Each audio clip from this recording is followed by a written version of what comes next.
Hi ಸ್ನೇಹಿತರೆ, ಎಲ್ಲರಿಗೂ ನಮಸ್ಕಾರ. ಮೀಡಿಯಾ ಸ್ಟೋರಿಗೆ ಸ್ವಾಗತ ಸುಸ್ವಾಗತ. ಸ್ನೇಹಿತರೆ, ಇವತ್ತು ನಾವು ಒಂದು ಮೈ ಜುಮ್ ಎನಿಸುವ ವಿಷಯದ ಬಗ್ಗೆ ತಿಳಿದುಕೊಳ್ಳೋಣ. ಯಾವುದಪ್ಪ ಆ ಮೈ ಜುಮ್ ಎನಿಸುವ ವಿಷಯ ಅಂದರೆ ಅದೇ ನಾವು ಮುಸ್ಲಿಂ ಆಡಳಿತದಿಂದ ಸ್ವತಂತ್ರವಾಗಿದ್ವಲ್ಲ ಅದೇ. ಸ್ನೇಹಿತರೆ, ಮೊದಲು ನಮ್ಮ ದೇಶದ ಬಗ್ಗೆ ಹೇಳೋದಾದರೆ ಭಾರತ, ಆ ಹೆಸರೇ ಅತ್ಯಂತ ಅದ್ಭುತ. ಮೈ ನವಿರೇಳಿಸುವ ಆ ಶಬ್ದದ ಝೇಂಕಾರದಲ್ಲಿ ಅನನ್ಯವಾದ ಸಾಂಸ್ಕೃತಿಕ ಮೌಲ್ಯಗಳು, ಕ್ಷಾತ್ರ ತೇಜಸ್ಸಿನ ರೋಮಾಂಚನಕಾರಿ ಘಟನೆಗಳು ಸಾಲು ಸಾಲಾಗಿವೆ. ಸಾವಿರಾರು ರಾಜವಂಶಗಳು ಈ ರಾಷ್ಟ್ರವನ್ನು ಆಳಿದರೂ ಸಹ ಅವು ಭೌಗೋಳಿಕ ಚೌಕಟ್ಟುಗಳನ್ನು ಮಾತ್ರ ನಿರ್ಮಿಸಿಕೊಂಡಿದ್ದವೇ ಹೊರತು ಧಾರ್ಮಿಕ ಹಾಗೂ ಸಾಂಸ್ಕೃತಿಕ ಭಿನ್ನತೆಗಳಲ್ಲ. ಈ ಮಣ್ಣಿನ ಮೇಲೆ ನಿರಂತರವಾಗಿ ಪರಕೀಯರ ದಾಳಿಗಳು ನಡೆದರೂ ಸಹ ಇಲ್ಲಿಯ ಜನಕ್ಕೆ ಇದು ಭರತವರ್ಷ, ಭರತಖಂಡ, ಆರ್ಯಾವರ್ತ, ಭಾರತ ಇದು ನಮ್ಮ ಅಖಂಡವಾದ ರಾಷ್ಟ್ರ ಎಂಬ ಅದಮ್ಯ ವಿಶ್ವಾಸ ಮಾತ್ರ ಮಾಸಲಿಲ್ಲ.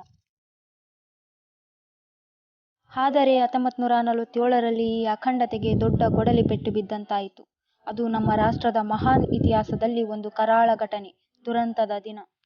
ಸ್ನೇಹಿತರೆ, ಒಮ್ಮೆ ಯೋಚಿಸಿ ನೋಡೋದಾದರೆ ಇಡೀ ದೇಶ ಸ್ವಾತಂತ್ರ್ಯದ ಸಂತೋಷವನ್ನು ಆಚರಿಸುತ್ತಿದೆ. ಎಲ್ಲೆಡೆ ಸಂಭ್ರಮ, ಸಡಗರ, ಹರ್ಷೋಲ್ಲಾಸ. ಆದರೆ ಒಂದೆರಡು ಭೌಗೋಳಿಕ ಪ್ರದೇಶಗಳು ಈ ಸಂತೋಷದಲ್ಲಿ ಪಾಲ್ಗೊಳ್ಳುವುದಿಲ್ಲ ಎಂದಾದರೆ ಎಂತಹ ನೋವು. ಅಂತಹ ನತದೃಷ್ಟ ಪ್ರದೇಶಗಳು ಕಾಶ್ಮೀರ, ಜುನಾಗಢ ಹಾಗೂ ಹೈದರಾಬಾದ್. 15 ಆಗಸ್ಟ್ 1947ರಂದು ದೇಶ ಸ್ವತಂತ್ರಗೊಂಡಾಗ ಈ 3 ಸಂಸ್ಥಾನಗಳು ಸ್ವತಂತ್ರ ಭಾರತದ ಒಕ್ಕೂಟದಲ್ಲಿ ಸೇರಲಿಲ್ಲ. ಸ್ನೇಹಿತರೆ, ಕಾಶ್ಮೀರದ ಸಮಸ್ಯೆ ಎಲ್ಲರಿಗೂ ತಿಳಿದಿರುವ ವಿಷಯ. ಇನ್ನು ಜುನಾಗಢ ನವೆಂಬರ್ 9, 1947ರಲ್ಲಿಯೇ ಭಾರತದಲ್ಲಿ ಒಂದಾಯಿತು. ಆದರೆ ಹೈದರಾಬಾದ್ ಮಾತ್ರ ಇದಕ್ಕೆ ಅಪವಾದವಾಯಿತು.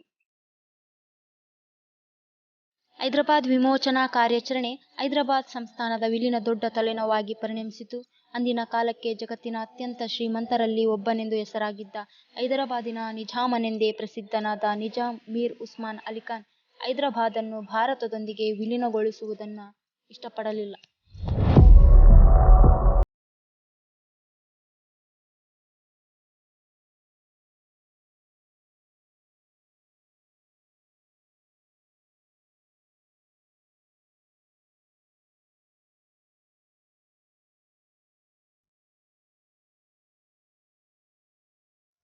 ಆ ಸಂಸ್ಥಾನವನ್ನು ಸ್ವತಂತ್ರ ರಾಷ್ಟ್ರವನ್ನಾಗಿ ಉಳಿಸಿಕೊಳ್ಳಬಹುದೆಂದು ಕೆಲವು ಬ್ರಿಟಿಷ್ ಅಧಿಕಾರಿಗಳು ಮತ್ತು ಮುಸ್ಲಿಂ ಲೀಗಿನ ನಾಯಕರು ಚಿತಾವಣೆ ನಡೆಸಿದ್ದರು.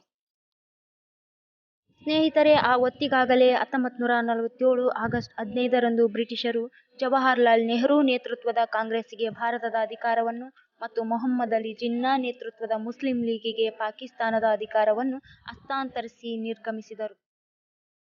ಹಾಗೆ ನಿರ್ಗಮಿಸುವಾಗ ಅವರು ಹಸ್ತಾಂತರಿಸಿದ್ದು ಬ್ರಿಟಿಷರು ನೇರವಾಗಿ ಆಳುತ್ತಿದ್ದ ಪ್ರದೇಶಗಳ ಮೇಲಣ ಅಧಿಕಾರವನ್ನು ಮಾತ್ರ. ಬ್ರಿಟಿಷರ ಆಡಳಿತಕ್ಕೆ ನೇರವಾಗಿ ಒಳಪಡದಿದ್ದ, ರಾಜರ ಆಳ್ವಿಕೆಗೆ ಒಳಪಟ್ಟಿದ್ದ ಸುಮಾರು 600 ಸಂಸ್ಥಾನಗಳಿಗೆ ತಾವು ಯಾವ ದೇಶಕ್ಕೆ ಸೇರಬೇಕೆಂದು ನಿರ್ಣಯಿಸುವ ಸ್ವಾತಂತ್ರ್ಯವನ್ನು ನೀಡಿ ಒಂದು ರೀತಿಯಲ್ಲಿ ಅರಾಜಕ ಪರಿಸ್ಥಿತಿಯನ್ನು, ಗೊಂದಲದ ವಾತಾವರಣವನ್ನು ನಿರ್ಮಿಸಿ ಬ್ರಿಟಿಷರು ಇಲ್ಲಿಂದ ಕಾಲ್ತೆಗೆದರು. ಆಗಷ್ಟೇ ಕಣ್ತೆರೆಯುತ್ತಿದ್ದ ಸ್ವತಂತ್ರ ದೇಶದ ಎದುರು ಇದೊಂದು ಭೂತಾಕಾರದ ಸಮಸ್ಯೆಯಾಗಿ ನಿಂತಿತು. ಸಂಸ್ಥಾನಗಳ ರಾಜರುಗಳು ಒಬ್ಬೊಬ್ಬರು ಒಂದೊಂದು ರೀತಿ ಮಾತನಾಡತೊಡಗಿದರು. ಸ್ನೇಹಿತರೆ, ಈ ಸಂಸ್ಥಾನಗಳು ವಿವಿಧ ರೀತಿಯ ಬೇಡಿಕೆಗಳನ್ನು ಸರ್ಕಾರದ ಮುಂದಿಡತೊಡಗಿದವು. ಕೆಲವು ಸಂಸ್ಥಾನಗಳು ತಮ್ಮದೇ ಒಕ್ಕೂಟವನ್ನು ಮಾಡಿಕೊಳ್ಳುವ ಪ್ರಯತ್ನವನ್ನು ನಡೆಸಿದವು. ಹಾಗೆಯೇ ಇನ್ನೂ ಕೆಲವು ಸಂಸ್ಥಾನಗಳು ಸ್ವತಂತ್ರವಾಗಿ ಉಳಿಯುವ ಆಸೆಯನ್ನು ವ್ಯಕ್ತಪಡಿಸಿದವು. ಹೀಗೆಲ್ಲ ಛಿದ್ರವಾಗಿದ್ದ ರಾಷ್ಟ್ರವನ್ನು ಒಗ್ಗೂಡಿಸಿದ್ದಾದರೂ ಹೇಗೆ? ಇಂತಹ ಸಾಹಸವನ್ನು ಮಾಡಲು ಮುಂದೆ ಬಂದ ಆ ಮಹಾನ್ ವ್ಯಕ್ತಿ ಯಾರು?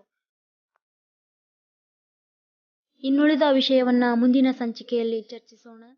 ವಂದನೆಗಳು. ಜೈ ಹಿಂದ್, ಜೈ ಕರ್ನಾಟಕ.